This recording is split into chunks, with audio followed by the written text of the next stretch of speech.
Maharashtra today 24 news सत्य परिस्थितीचा सविस्तर आढावा।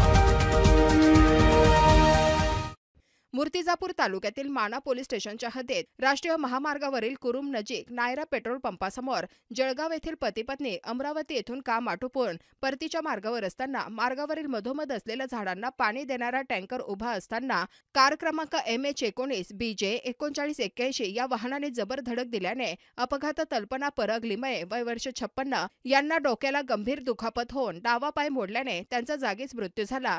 पती पराग लिमये वय वर्ष 57 राहणार प्लॉट नंबर 16 कोनाली बंगलो रिंग रोडच्या मागे जळगाव यांना डोक्यावर तसेच पायाला गंभीर दुखापत झाल्याची घटना 16 मार्च रोजी दुपारी 3:30 वाजताच्या दरम्यान घडली।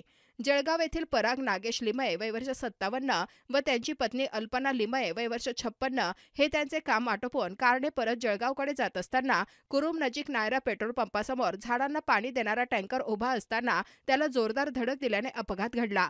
या अपघातात अल्पना लिमये यांच्या डोक्याला व पायाला गंभीर दुखापत झाल्याने त्यांचा घटनास्थळी मृत्यू झाला, तर पती पराग लिमये यांना सुद्धा डोक्यावर व पायाला गंभीर दुखापत झाल्याने उपचारासाठी मूर्तिजापूर येथील लक्ष्मीबाई देशमुख उपजिल्हा सामान्य रुग्णालयात रवाना केले। अपघाताची माहिती मिळताच ठाणेदार सूरज सुरोशे यांनी उपनिरीक्षक गणेश महाजन, सहाय्यक पोलीस उपनिरीक्षक राजेंद्र वानखडे, पोलीस कॉन्स्टेबल आकाश काळे व इतर सहकाऱ्यांना घटनास्थळी रवाना केले। पोलिसांनी विस्कटलेली वाहतूक व्यवस्था सुरळीत केली। मृतक महिलेच्या प्रेताचा पंचनामा करून उत्तरनीय तपासणीसाठी रवाना केले। प्रतिनिधी दीपक थोरात, महाराष्ट्र टुडे 24 न्यूज, अकोला। आजच महाराष्ट्र टुडे 24 न्यूजला सबस्क्राइब करा आणि सत्य परिस्थितीचा सविस्तर आढावा पहा।